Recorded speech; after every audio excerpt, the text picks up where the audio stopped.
वंदे वंदे वंदे। भारत के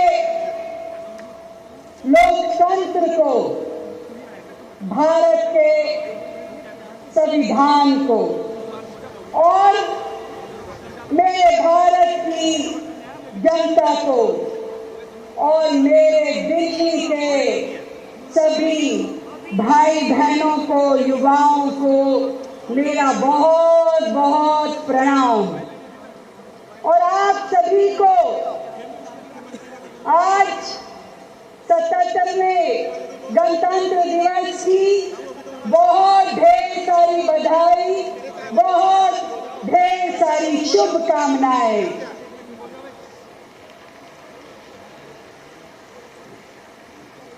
भारत 15 अगस्त 1947 को स्वतंत्र हुआ और एक संप्रभु और लोकतांत्रिक गणराज्य बनने का सपना 26 जनवरी 1950 को साकार हुआ।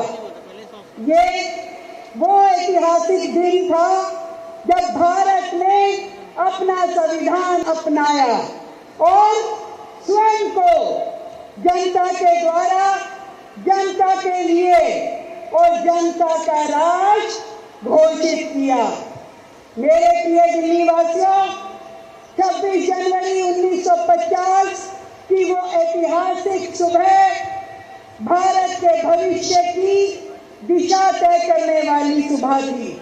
और जब हम उस गौरवशाली क्षण को याद करते हैं तो हमारे हृदय में अपने आप ही उन अनगिनत बलिदानों की ओर लौट जाती हैं हमारी यादें, जिनकी बदौलत आज यह गणतंत्र संभव हुआ।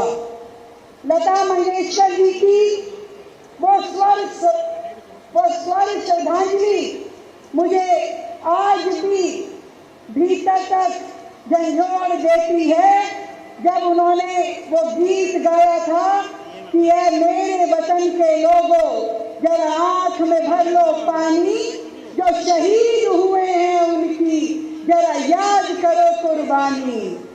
ये पंक्तियां हमें याद दिलाती है कि ये तिरंगा हमें विरासत में नहीं मिला, बल्कि लाखों लाख लोगों के बलिदान के बाद हमें मिला है। और इसीलिए आज इस पावन अवसर पर मैं उन सभी वीर भारत माता के सपूतों को श्रद्धा पूर्वक नमन करती हूँ, जिन्होंने तिरंगे की मर्यादा के लिए अपने प्राणों से भी बढ़कर देश को प्राथमिकता दी और हमें यह गणतंत्र, हमें स्वाभिमान और आजादी सौंपी। मेरे दिल्ली वासियों, संविधान भारत की चेतना है और पिछले 77 वर्षों में संविधान न्याय, समानता और गरिमा का प्रकाश स्तंभ बनकर हमारा मार्गदर्शन कर रहा है। आज इस अवसर पर मैं नमन करना चाहती हूँ भारत रत्न डॉक्टर भीमराव अंबेडकर जी और उनकी पूरी टीम, जिन्होंने इस गणतंत्र की नींव रखी, जिनके योगदान को यदि हम याद करें तो संविधान निर्माण से लेकर वो सभी उनके कामों को आज भी भारत याद करता है। मेरे देशवासियों, आज का यह कालखंड हमें उन सभी ऐतिहासिक पड़ावों की भी याद दिलाता है जिसने इस भारत की चेतना को आकार दिया है। ये वर्ष हिंद की चादर श्री गुरु तेग बहादुर जी की शहीदी का 350वां साल है। मैं नमन करती हूँ गुरु परंपरा को, जिन्होंने धर्म के लिए शीश दे दिए महामना पंडित मदन मोहन मालवीय जी की 165वीं जयंती का भी वर्ष है और डॉक्टर श्यामा प्रसाद मुखर्जी जी, उनकी भी ये 125वीं जयंती का वर्ष है। साथ ही देश के पूर्व प्रधानमंत्री हम माननीय स्वर्गीय अटल बिहारी वाजपेयी जी की भी ये 101वीं जयंती वर्ष है। मैं नमन करती हूँ राष्ट्र के महापुरुषों को। और इस साल एक और बड़ी उपलब्धि, हमारे वंदे मातरम को 150वां वर्ष भी ये साल है। हमारा राष्ट्रीय गीत जिसने आजादी की भावना को जन जन तक पहुंचाया और यह वर्ष राष्ट्र की मौन साधना करने में समर्पित राष्ट्रीय स्वयंसेवक संघ की स्थापना का भी 100वां वर्ष है। मैं नमन करती हूँ डॉक्टर हेडगेवार जी से लेकर के उन सभी स्वयंसेवकों को जिन्होंने अपने व्यक्तिगत हित से पहले राष्ट्र को रखा और किसी भी तरह की आपदा और संकट की स्थिति में देश व समाज के लिए सदा तत्पर रहे। दिल्ली वो शहर है साथियों जिन्होंने बार बार खुद को लुटते हुए देखा और बार बार अपने आप को संवारा। यहाँ दिल्ली की इमारतें सिर्फ शहर नहीं है, ये भारत की आत्मा का प्रतिबिंब है। यहाँ के खंडर इतिहास बताते हैं, यहाँ की दीवारें कहानियां सुनाती है। जिन्होंने इसे लूटा, बार बार लूटा, वो खुद मिट गए, लेकिन दिल्ली हर बार ज्यादा बुलंद होकर के खड़ी हुई और एक बार फिर से दिल्ली उठ खड़ी हुई है अपनी खोई हुई गरिमा को वापस लाने के लिए, अपने नए भविष्य को गढ़ने के लिए एक नई सोच और एक नए संकल्प के साथ।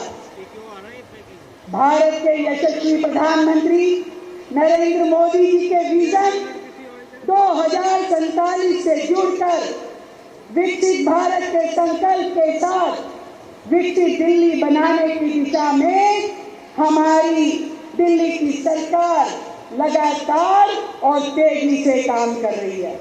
लगभग 11 महीने पहले हमारी सरकार ने दिल्ली की जिम्मेदारी संभाली।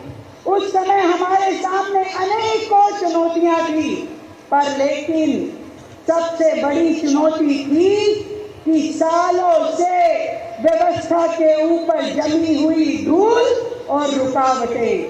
इन 11 महीनों की कम अवधि में हमने इस स्थिति को बदलने के लिए और दिल्ली को एक नई दिशा देने के लिए कई सार्थक कदम उठाए हैं। भारत के संविधान में निहित मूल्यों के मार्गदर्शन, देश के प्रधानमंत्री आदरणीय मोदी जी के सबका साथ सबका विकास के सिद्धांत को आधार बनाकर हमने सरकार के बीते 11 महीनों में जन कल्याण की अनेकों निर्णय लिए, नागरिकों के जीवन में वास्तविक और सकारात्मक परिवर्तन लाने की कोशिश की। मैं सबसे पहले बताना चाहूंगी कि दिल्ली में हमने जो 50 नई अटल कैंटीन योजना जो शुरू करी, उसमें 5 रुपए में पौष्टिक और सम्मानजनक भोजन दिल्ली की गरीब मजदूर जनता को उपलब्ध कराया गया। जहां रोजाना वर्तमान में 50,000 से ज्यादा लोग भोजन कर रहे हैं। इस लक्ष्य को हम प्रतिदिन 1 लाख लोगों तक ले जाने का हमारा प्रयास है, ताकि दिल्ली में कोई भी भूखा सोने के लिए मजबूर ना हो। और जैसे भोजन हमारी एक बड़ी आवश्यकता है, वैसे ही स्वास्थ्य हमारी दूसरी बड़ी प्राथमिकता है। और स्वास्थ्य गुणवत्ता पूर्वक हो और स्वास्थ्य सेवा हर नागरिक का मूल अधिकार है जो उसे मिलना ही चाहिए। हम दिल्ली सरकार की ओर से मोदी जी का डिजिटल इंडिया की जो पहल है, उस दिशा में दिल्ली के सभी अस्पतालों को डिजिटलाइज करने का कार्य कर रहे हैं। हॉस्पिटल इंफॉर्मेशन मैनेजमेंट सिस्टम लागू किए गए हैं। 1 करोड़ आभा आईडीज बनाई गई हैं। सभी पेशेंट्स का डिजिटल रिकॉर्ड बनाया गया है। ऑनलाइन ओपीडी अपॉइंटमेंट अब दिल्ली सरकार के अस्पतालों में दिए जा रहे हैं। साथियों, मुझे बड़ी खुशी है ये बताते हुए कि देश की और दुनिया की सबसे बड़ी हेल्थ योजना आयुष्मान भारत दिल्ली में हमने सरकार के गठन के पहले दिन ही लागू की थी और आज उसमें 6.5 लाख लोग रजिस्टर हो चुके हैं इस आयुष्मान भारत योजना और व्यय बंधन योजना के अंतर्गत, जिसमें 10 लाख का जीवन बीमा लोगों को उपलब्ध है। 20,000 मरीजों ने दिल्ली में इस 11 महीने के कार्यकाल में इस योजना का लाभ लिया है। दिल्ली में 300 से अधिक आयुष्मान आरोग्य मंदिर जो कि प्राइमरी हेल्थ केयर सेंटर है वो खोले जा चुके हैं।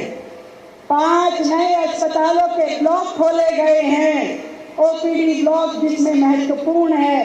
11 नए अस्पतालों का काम चल रहा है और 11 इंटीग्रेटेड पब्लिक हेल्थ लेबोरेटरीज और 9 क्रिटिकल केयर ब्लॉक स्थापित किए जाने की राह में दिल्ली सरकार आगे बढ़ रही है।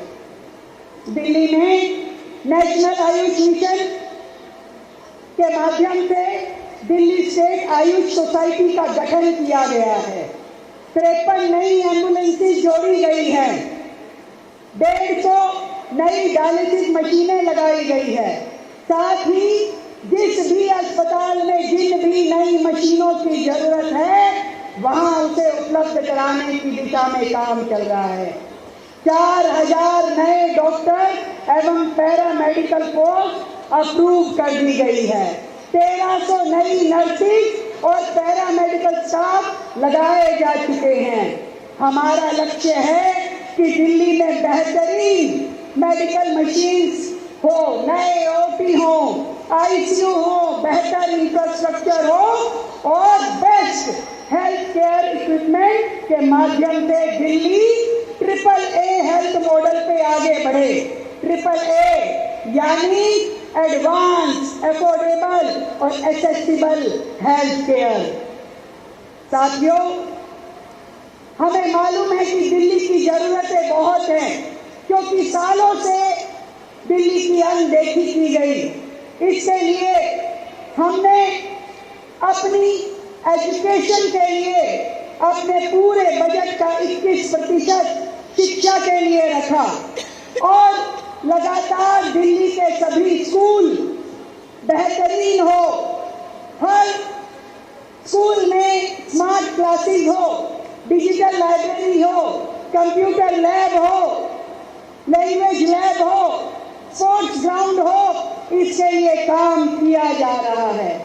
हमने दिल्ली में लाखों बच्चों के लिए दिल्ली स्कूल एजुकेशन एक्ट 2025 लागू किया, जिसके माध्यम से अब दिल्ली के पेरेंट्स जो अनान्यास लोग प्राइवेट स्कूल फीस बढ़ा दिया करते थे उससे बच पाएंगे और दिल्ली का एजुकेशन सिस्टम बेहतर होगा और हर एक बच्चों को शिक्षा मिल पाएगी। हमने एक नई एजुकेशन हब बनाने के लिए 1300 करोड़ रुपए आवंटित किए हैं कि नरेला में नई आधुनिक एजुकेशन हब विकसित की जाए। दिल्ली में जितने मेधावी छात्र हैं उन सबको स्कॉलरशिप देने का काम सरकार कर रही है।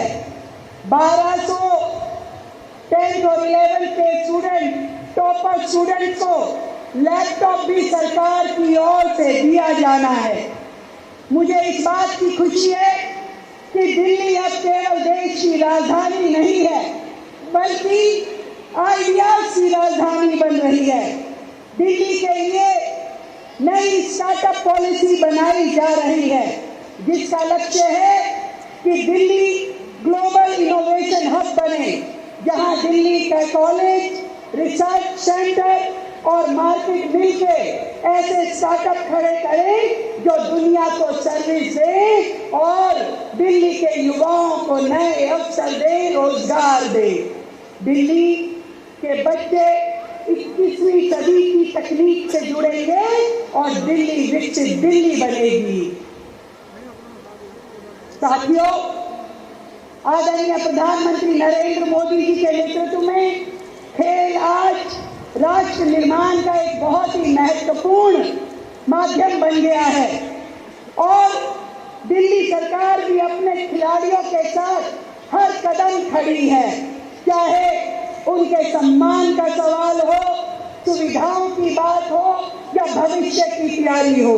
हमने अपने खिलाड़ियों को मिलने वाली प्रोत्साहन राशि पूरे देश में सबसे अधिक की है।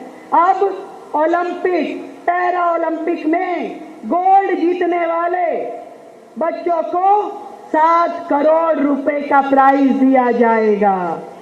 सिल्वर जीतने वाले को 5 करोड़ का प्राइज दिया जाएगा और ब्रॉन्ज जीतने वाले को 3 करोड़ रुपए की पुरस्कार राशि दी जाएगी।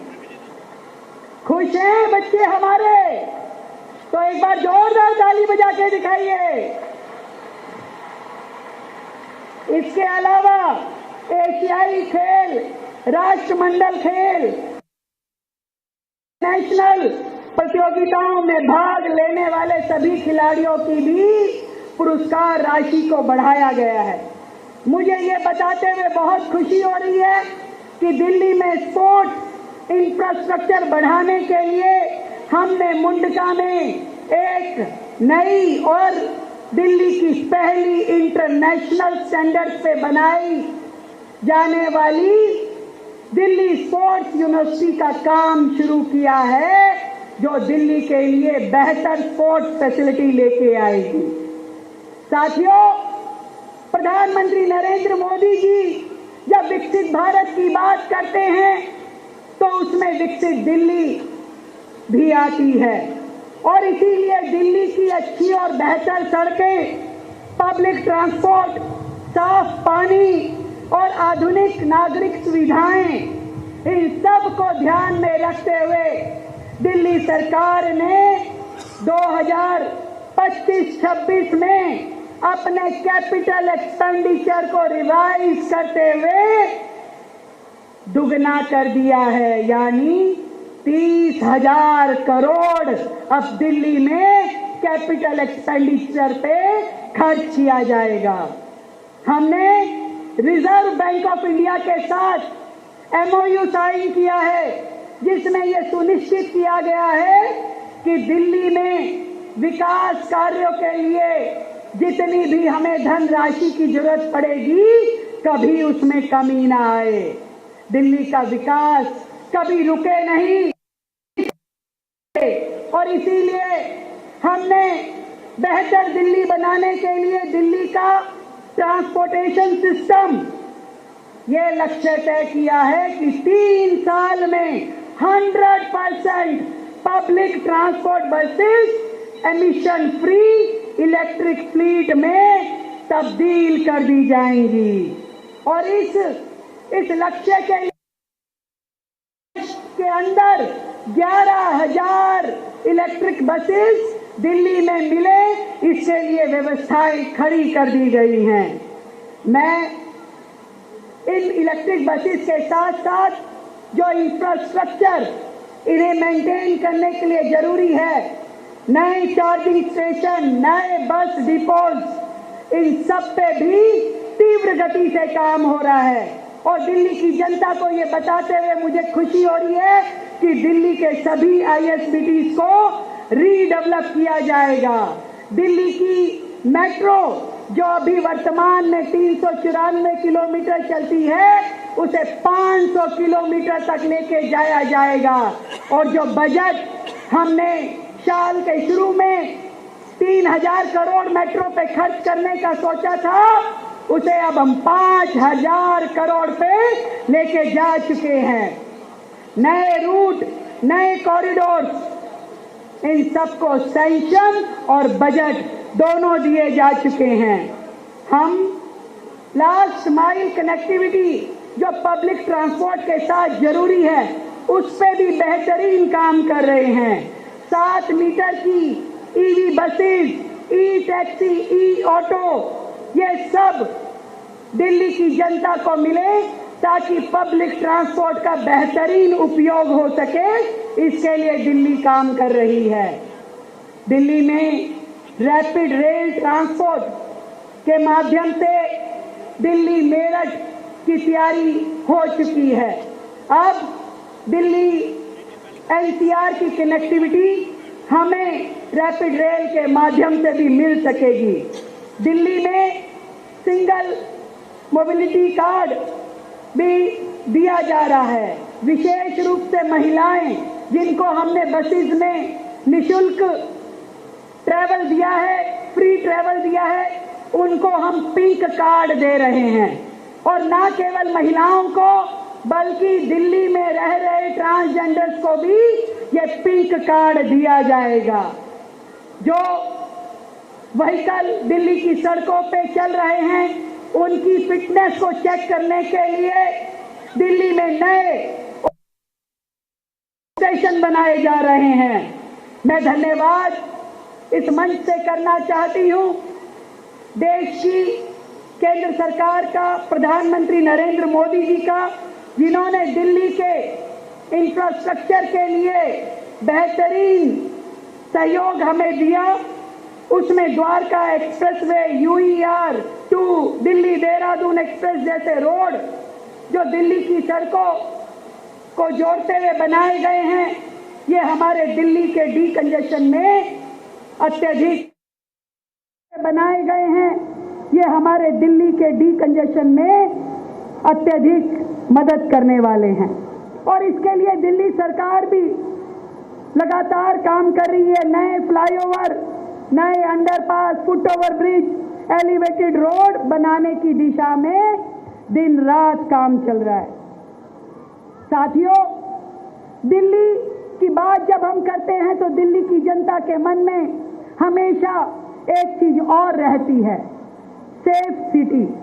मैं बताना चाहती हूं कि दिल्ली में सेफ सिटी प्रोजेक्ट के तहत 10,000 कैमरा नए, जिसमें ANPR cameras, fixed CCTV cameras एवं PTZ कैमरास जल्द लगाए जाएंगे। और दिल्ली में 1 लाख स्मार्ट एवं सेंसर्ड LED लाइट लगाने का टेंडर की प्रक्रिया भी चल रही है, जो ऑटोमेटिकली यदि लाइट बंद होती है तो कंट्रोल रूम में इंडिकेशन आ जाएगा और तुरंत वो लाइट ठीक कर दी जाएगी। दिल्ली की सुरक्षा और पेंडिंग केसेस को देखते हुए दिल्ली में अब 53 नए स्पीड को भी स्थापित किए गए हैं और नई हाइब्रिड कोर्ट रूम्स भी दिल्ली सरकार द्वारा बनाए जा रहे हैं। एक और अच्छा काम, तिहाड़ जेल जो कहीं ना कहीं दिल्ली के बिल्कुल बीचों बीच स्थित है, इसको स्थानांतरित करने का प्रस्ताव भी उस पर बड़ी गंभीरता के साथ विचार हो रहा है, काम हो रहा है। साथियों, दिल्ली में हर वर्ग के लोग रहते हैं और इन वर्गों का ध्यान रखना, उनकी मदद करना, ये सरकार का फर्ज है। इसके लिए जब ग्रैब का समय आया था तो हमने अपने मजदूर भाई बहनों के लिए 10,000 रुपए की आर्थिक मदद तुरंत प्रभाव में उन तक पहुंचाई, जो पहले की सरकार के कार्यकाल में नहीं हो पाता था। हमने दिल्ली में काम कर रहे गिग वर्कर्स को सामाजिक एवं स्वास्थ्य सुरक्षा के दायरे में लाने के लिए गिग वर्कर वेलफेयर बोर्ड का गठन किया और दिल्ली में इन वर्कर्स के लिए, उनके वेलफेयर के लिए चिंता की जाए, उनको बुनियादी सुविधाएं दी जाए, इसके लिए काम किया जा रहा है।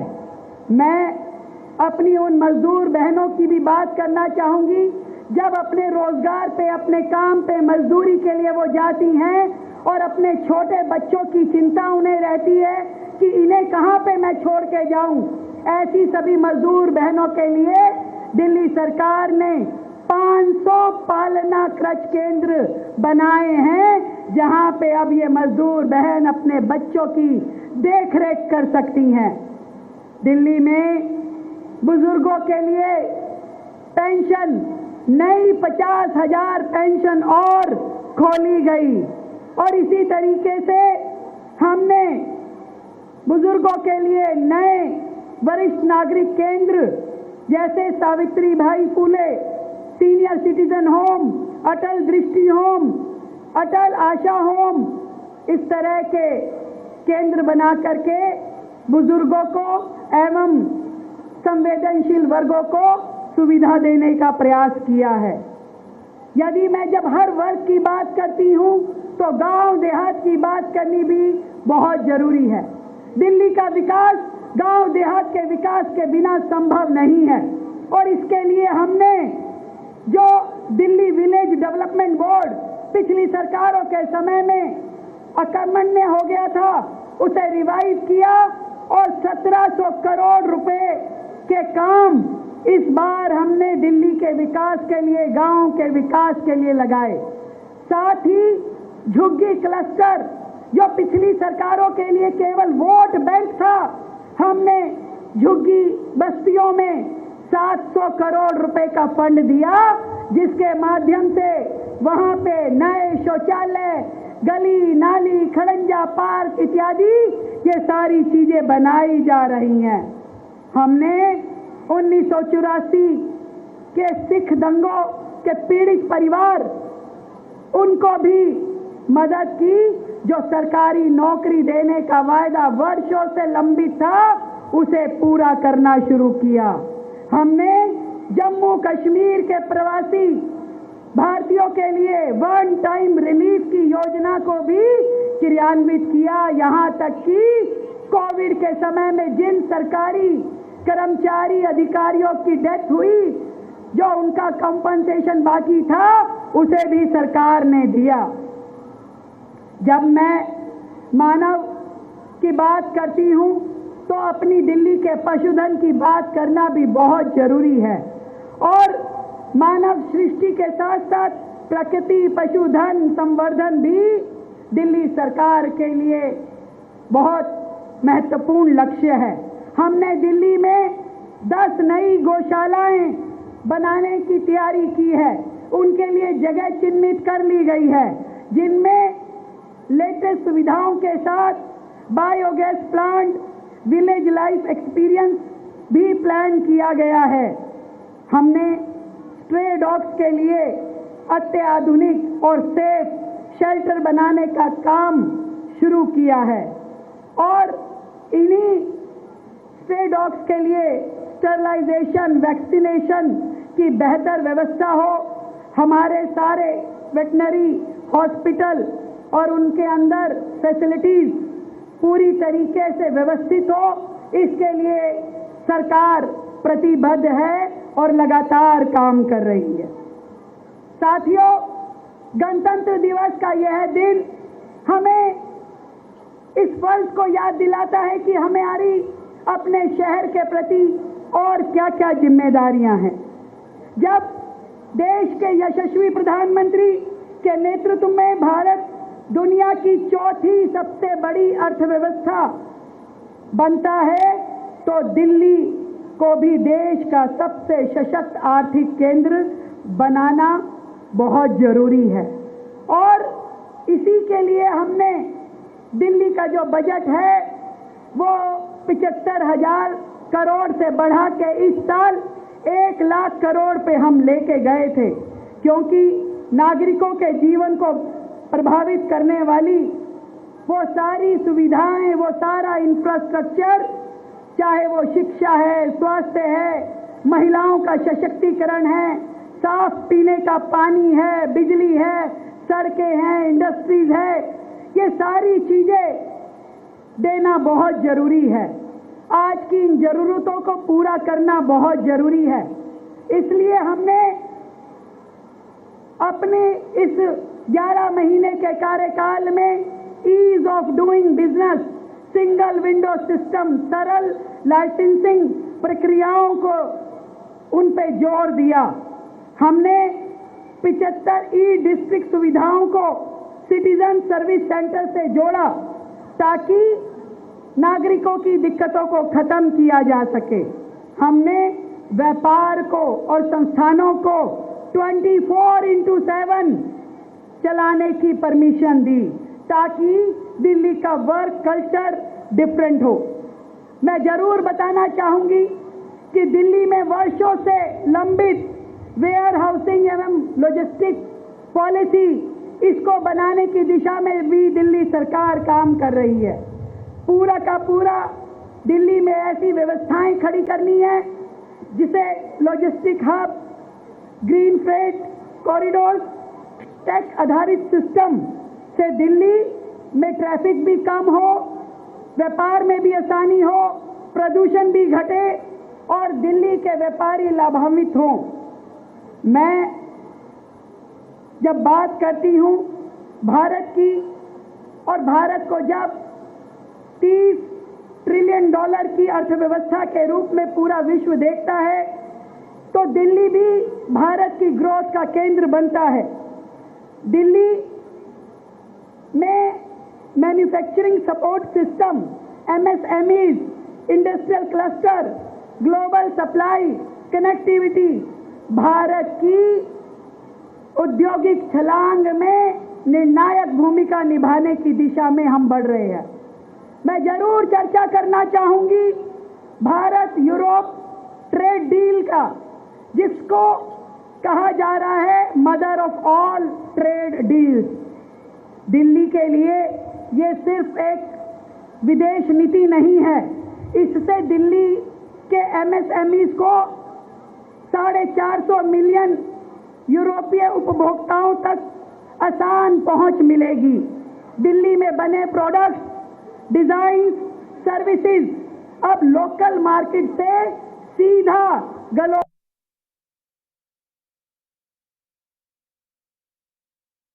यूनिट्स को सपोर्ट करने के लिए नई पॉलिसी पे काम कर रही है।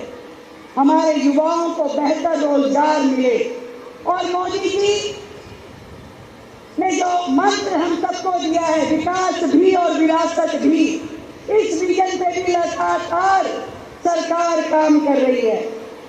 दिल्ली में देश की पहली ऐसी यूनिट बनाने की ओर हम अग्रसर हो रहे हैं जो AVDC, animation, visual effect, gaming, comic and extended reality, इस सेक्टर में और फिल्म पॉलिसी को एक साथ दिल्ली आगे बढ़ा रही है। दिल्ली का क्रिएटिव टैलेंट को अब बाहर जाने की जरूरत नहीं है, अब उन्हें बाहर जाने की मजबूरी नहीं रहेगी। हम इस AVDC पॉलिसी के माध्यम से दिल्ली खुद एक क्रिएटिव जॉब कैपिटल के रूप में उभरेगी, और बल्कि विदेशी स्टूडियोज को भी हम आकर्षित करेंगे, दिल्ली में लेके आएंगे।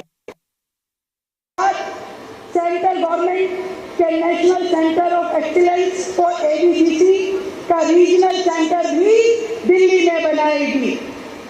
पिछली सरकारों द्वारा छोड़ी गई लीगेसी प्रॉब्लम, कूड़े के पहाड़, यमुना की सफाई, प्रदूषण पर सरकार ठोस नीतियां बना रही है और उन पे काम कर रही है। चाहे वो ड्रेन डिसिल्टिंग हो, रिवाइवल ऑफ वाटर बॉडीज हो, या नया मास्टर ड्रेनेज प्लान हो, नई सीवर की और पानी की पाइपलाइन बिछाने का काम हो, नए डिसेंट्रलाइज्ड एचटीपी प्लांट की टेंडरिंग प्रक्रिया और पुराने 35 एचटीपी प्लांट को अपग्रेडेशन करने का काम दिल्ली सरकार कर रही है। दिल्ली में नए बायोगैस प्लांट हो, दिल्ली में ई वेस्ट डिस्पोजल प्लांट हो, ये सारी नई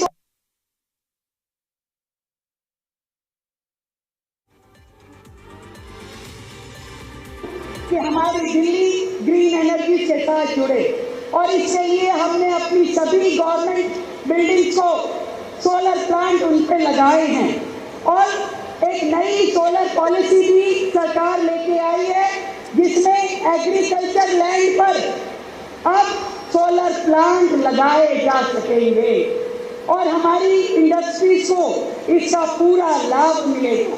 यहाँ तक भी सरकार द्वारा किया गया है कि मैक्सिमम सब्सिडी सोलर प्लांट लगाने के लिए दिल्ली में दी जा रही है।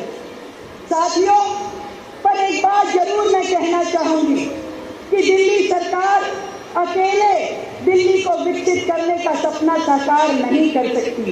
इसकी भूमिका भी बहुत महत्वपूर्ण है। जहां सरकार विकसित दिल्ली और यमुना सफाई के लिए ठोस कदम उठा रही है, वहां मैं दिल्ली वासियों से चाहती हूं कि दिल्ली की सोसाइटी, दिल्ली का हाउस होल्ड, इंस्टीट्यूशन, मॉल सब अपने प्रीमिसेस में इफेक्टिव एचटीपी लगाएं